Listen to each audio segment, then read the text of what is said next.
I wonder, did I make a mistake buying the DJI OSMO Action camera? Did I get sucked in by all the YouTubers who got sent free cameras? Everyone has different needs for a camera, so it's worth looking at my starting point before I bought the Osmo Action. I've been shooting on the Canon M50. Even though I love the Canon M50, I would get rid of it in a second if another camera came along that gave me the things that it can't give me. I'm open to finding the perfect camera. So let's look at what the Canon M50 doesn't give me. A lot of people have spoken about it. There's no autofocus in 4K. And that's a problem for situations like this, because if I start to move around a lot, I move out of focus very quickly. There's also no slow motion on the Canon M50 in 4K. I can only get to 24 frames per second. And lastly, the electronic image stabilization is terrible, so I can't use it. The Canon M50 has interchangeable lenses. I can switch out my angle of view and I can get a great background blur. It has good dynamic range, which makes it truly cinema-like. 2 excellent microphones facing forward and giving you stereo sound. I'm using them right now.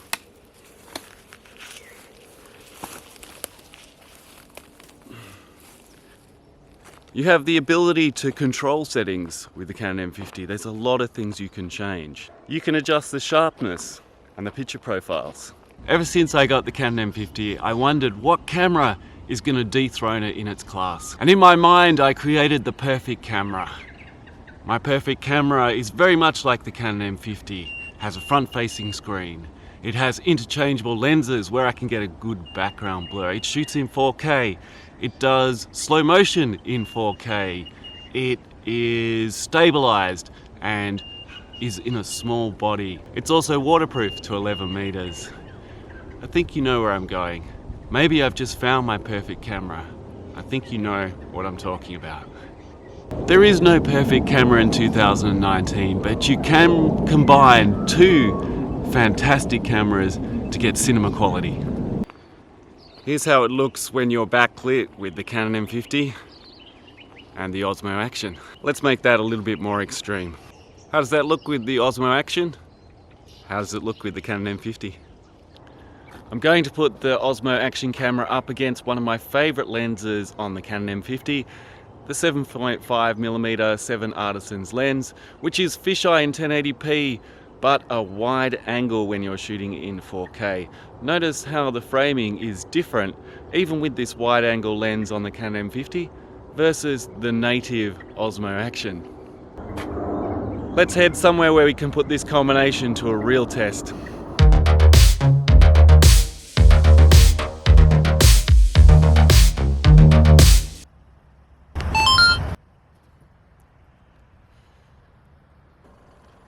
Utes are pulling in with their kayaks on the roof, so it might be a bit noisy here. I'm using the internal microphone on the Canon M50. This is such an unfair place for this competition. One of the things about the Osmo that I've noticed straight away is that it doesn't come with a lens cap, and I have that anxiety of scratching the lens. It means that there are some steps I won't take with the Canon M50.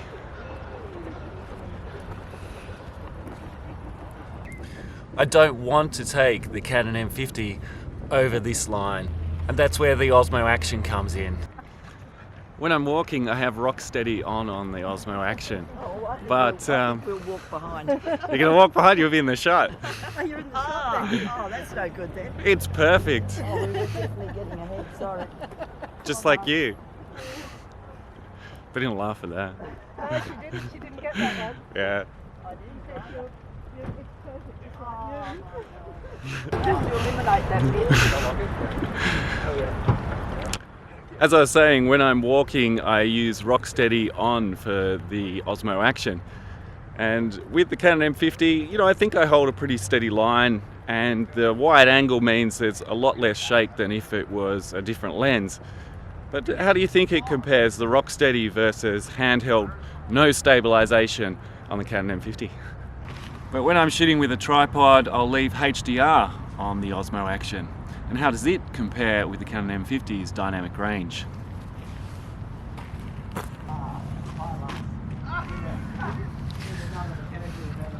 I'm going to change the shutter speed on the Canon M50 and set the aperture of this lens to 2.8, which matches the Osmo Action, which has an aperture fixed at 2.8 and a variable shutter speed.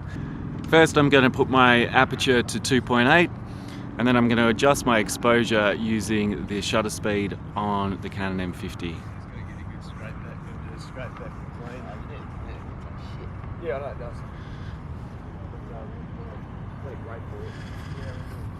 And I can see I'm shooting with a shutter speed of 800. What we might find here is that my face is in focus on the Canon M50, but we might have some background blur occurring. Whereas with the Osmo Action, it should all be in focus. Because the Osmo Action is compatible with all GoPro mounts, I can mount it directly to this mouthpiece. It looks kind of weird and it seems kind of awkward, but it's actually really comfortable when you're in the surf. I have a strap in between the mount and the camera. I have this toggle on my wetsuit. The strap moves through there, gets sealed up, and if it falls out of my mouth, which it does when I bail out of a wave, it's always connected. These are super cheap on eBay. I think I got this for less than $10. I chose one with the silicone mouthpiece, so it's quite flexible. It means that I'm not going to pull my teeth out if I use it. It's just super safe. Wave's looking great today, so I'm going to head on out there.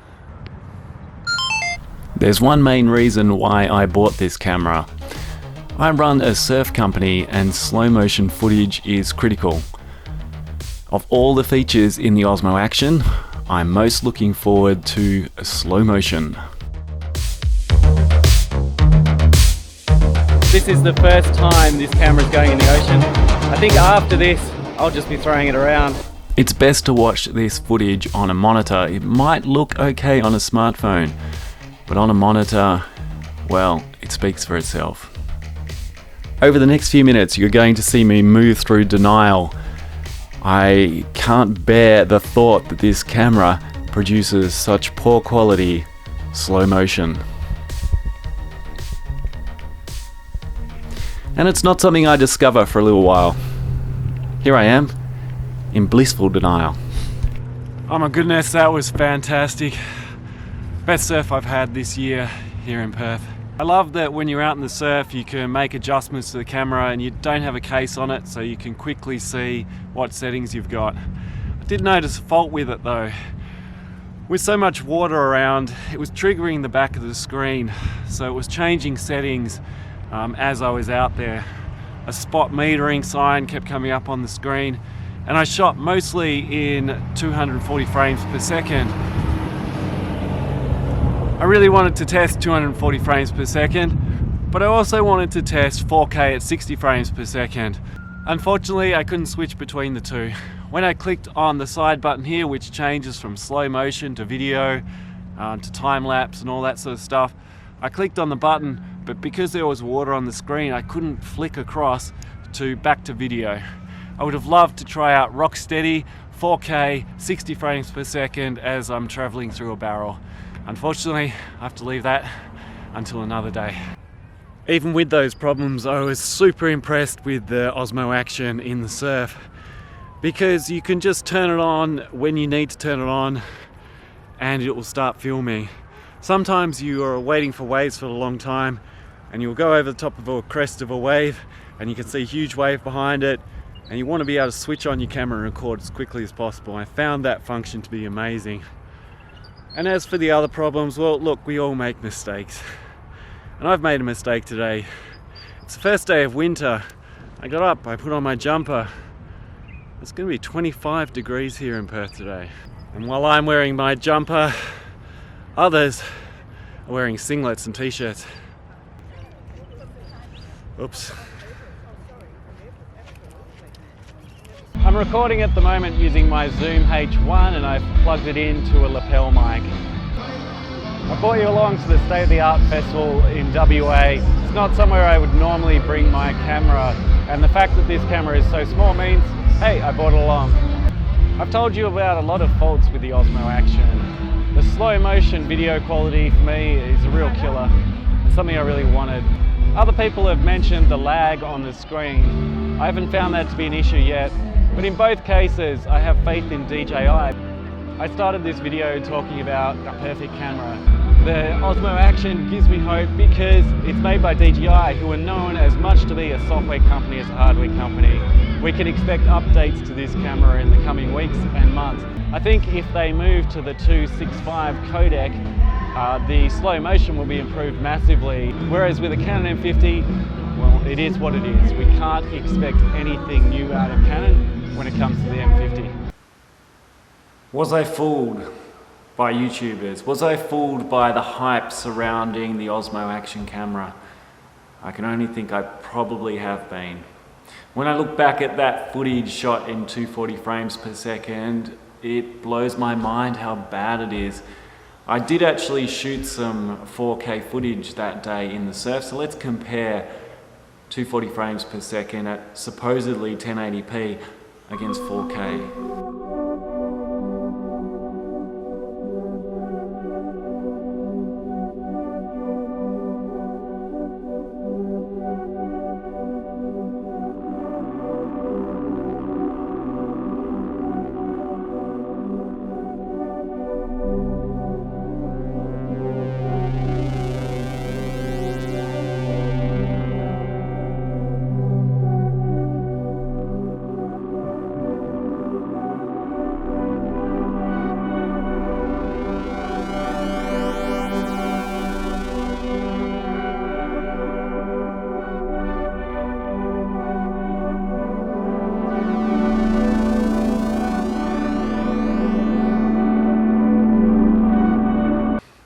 Let's do something I've never done. Let's shoot in slow motion on the Canon M50.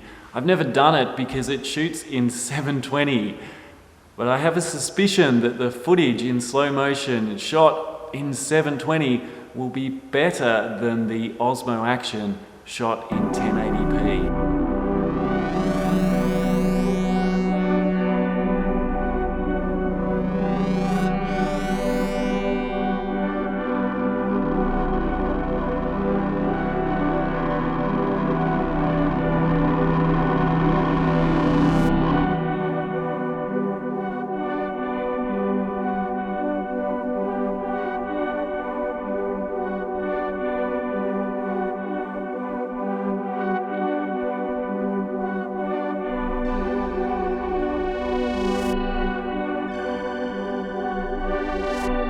It's probably no surprise, both cameras do exceptionally well at time-lapse. When I first got the Canon M50, time-lapse was something that broke through for me. The ability to do time-lapse in 4K on the Canon M50 unlocked so much clarity and so much potential that I wondered if I could take that to the rest of the camera, which has really led to this whole series. Both cameras are set to auto white balance. Once again, the Osmo Action is let down by its color profiles. If we move from time-lapse to standard video, we notice the color change immediately.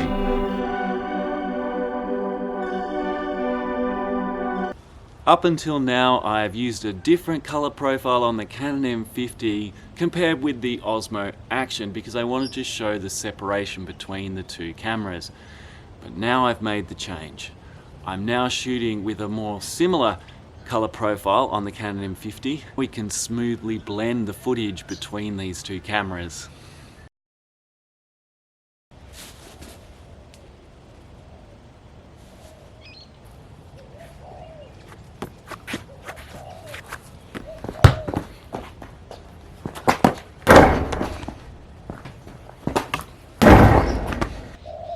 Would I recommend the Osmo Action? At this stage, after a week, I'm not sure. There are some things about it that I've never seen anyone else talk about. Things that I would expect having used other lenses and other cameras. For instance, we have the linear mode turned on the Osmo Action, and it's kind of fine for this view, but as I get in close, it sort of bends my head quite a bit in the corners, and that's not great. Another thing I found really annoying about the Osmo Action, let me just grab it for a moment. Quite good that you can just take it off the camera like that. One of the things so it's recording at the moment. So the screen has just gone off. It's still recording. I've still got the red light, turn the screen back on, I need to double tap on the back of the screen. And then it pulls me back in.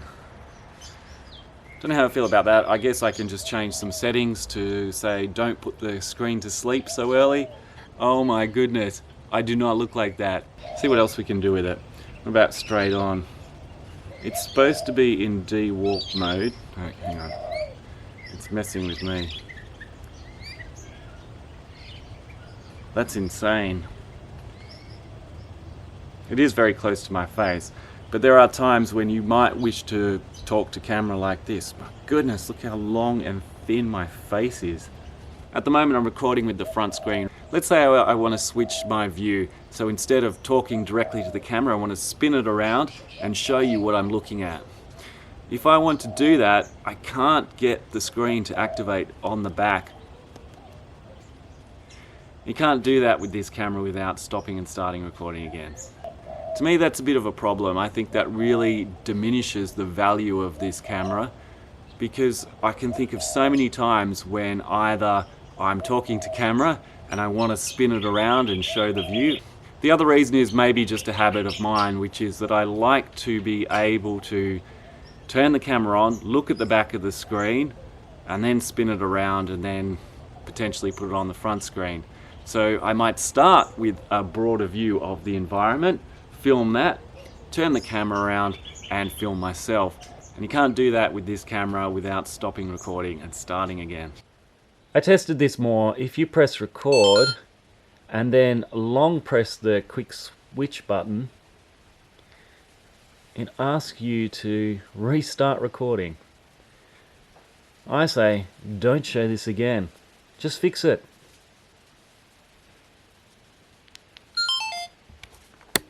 I have Rocksteady off. I'm shooting with HDR, so this may have been a bit jerky. And again, that's one of the problems with these small screens that face forward. They don't show a lot of detail, so you think it's all great. You go back later, you find you're out of focus or it is a bit wobbly. The Canon M50 is the same, even though the screen is a lot bigger than the Osmo Action. It's still the same. You don't get enough detail in that small screen.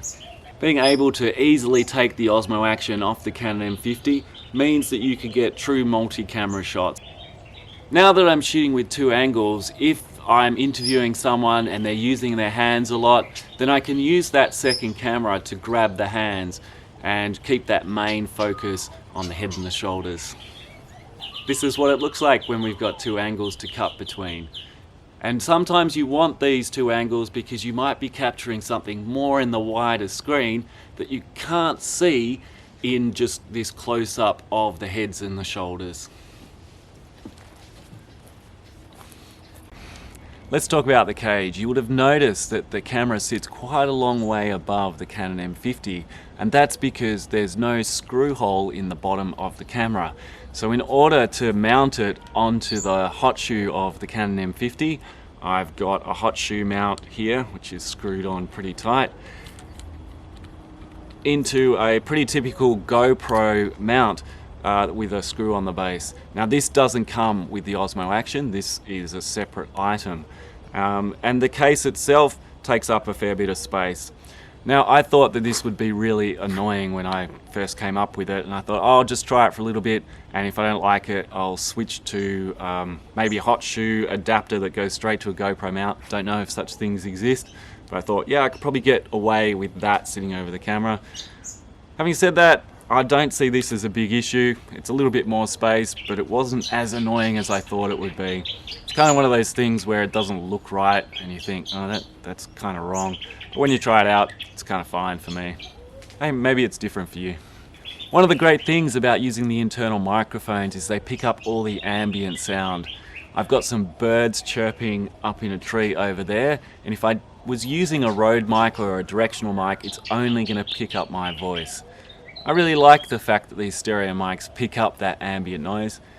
There are times when you don't want that ambient noise and a cardial microphone or a directional microphone will be better, and obviously you can't do that very well if you have this sitting on top of your camera. You could get something like a small rig cage if you wanted to have the option of having a directional mic, or you could screw it to the tripod, as you'll see in one of my other videos on tripods, which is linked below. Earlier when I was talking about taking this camera out into the surf to film, I was saying I couldn't switch between the modes because this water was running down the screen. I still believe that is a fault with the camera. But later, very quickly I worked out you can switch between the modes by clicking on this QS button on the side, quick switch maybe, it's probably what it is. If I click on that, I can switch between the various functions and I don't need to scroll with the screen. Because I'm about to hand hold it, I'm going to go with video with rock steady on. I like adapting my gear. With the Canon M50, I love the stereo mics on the front, but they're not windproof, so I made my own wind muffs with an old soft toy and a hot glue gun. It looks very messy, but it's temporary. I can just peel those off and I can probably buy some that look better. I'm thinking of doing that. They do look a bit scabby. Let's have a look.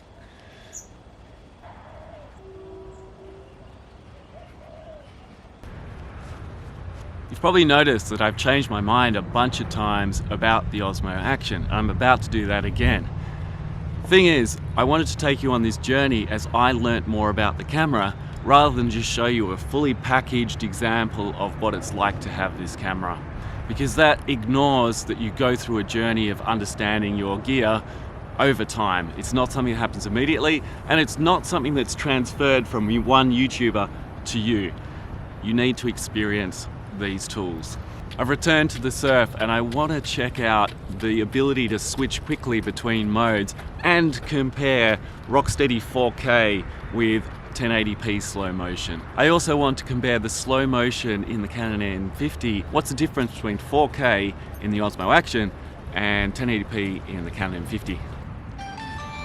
To get ready, I'm going to change a couple of things on this camera. Number one, last time I was here, I had water streaming down the screen. It would trigger the screen. You can lock the screen, which is what I'm going to do. And I'm also going to set up my quick switch so that I can switch between slow motion, HDR, and rocksteady video and know exactly what I'm going to get.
And that was all shot with rocksteady on. I haven't watched back any of that footage, and that's because I want you to make up your own mind about the Osmo Action. I've had the camera for a few weeks and I still haven't made up my mind. Is this slow motion at 240 frames per second so bad and so unusable? Look, I know you could view it completely adequately, it'd be completely fine on a smartphone. Something like a Nokia 5110, I think the image would be superb in 240 frames per second, but otherwise it's not only that excessive sharpening and pixelation, it's also the colors.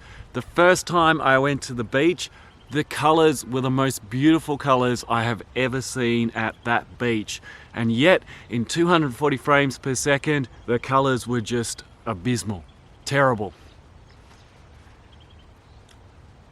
I asked at the beginning if this camera was cinematic, and I assumed it would be. Turns out it's not cinematic in all instances. I can see that in HDR it's fantastic and it works really well, but the HDR isn't stabilized. This means using the Osmo Action as a vlogging camera is really limited. We know that we can't pull our face in super tight, And we also can see that at this distance, the face, the way the hands and the face are rendering is not fantastic, which leaves you to ask the question, when can you use this camera stabilized for vlogging? Can't use it in close, can't use it at this distance, and it really only works for this background view. One of the reasons why I haven't made up my mind yet with the Osmo Action is because I know I've already purchased it. I also know those YouTubers have got it for free. That act of buying it or being given the camera changes how you think about it. You post-rationalize it and say, yeah, that's good enough, when really it probably isn't. When I look at that slow motion, I don't think it's good enough. So if I have any advice to you at this point, even though I haven't seen the comparisons that I've just shot, my advice is don't buy this camera yet. Here's why. Number one, this is one of the first generations. The firmware updates that DJI can put to this camera will be limited by the processing speed and the processing power. We will see processing speed and power improve over time, and we'll see sensors get better. So we should see more and more of these features packed into these small bodies. The fact that this camera is HDR, can't use Rocksteady, and the fact that the slow motion is so poor, well, that can be fixed with bitrate processing and sensor changes. The second reason I would say don't buy this camera now is around the competitive landscape. We know that GoPro and DJI are in fierce competition. They've got a huge market that they can reach with these cameras. When you compare that with the Sonys and the Canons and the Nikons, I see those markets diminishing and their ability to innovate is really limited. Whereas when we come over to the GoPros and the DJIs, we can see endless innovation taking place there. And you couple that with increases in the ability to make smaller chips, smaller processors, smaller sensors and smaller bodies, and all the innovation that's happening, well, we can see some great gains coming here. But over on the Canon Nikon side, they're in an old dynamic. With that shift that DJI and the GoPros will make, we will see some of these features that we have in the mirrorless camera ranges from the Canons, the Nikons, the Panasonics. We will see those features migrate into the action camera market. And I think the future of mirrorless cameras will come more from action cameras and less from DSLRs and that old style of innovation. And here's the point with the Canon M50. Great camera. And when they released it, they said the Digi8 processor is really fantastic. It's a leading edge. Well, it just seems old and stale now. If you think about the processing power that is now required in cameras, that Digi8 processor, I don't think it stacks up. Just think, we didn't believe that this kind of stabilization in the Osmo Action was possible. So when you think, oh, we need a full frame mirrorless camera because we'll need the background blur and the interchangeable lenses, I think we're going to see that disappear, because these action cameras, they're innovating so fast. Those features will come to action cameras eventually. What do you think? Is slow motion a killer for you? And can you vlog with this camera and get cinematic footage?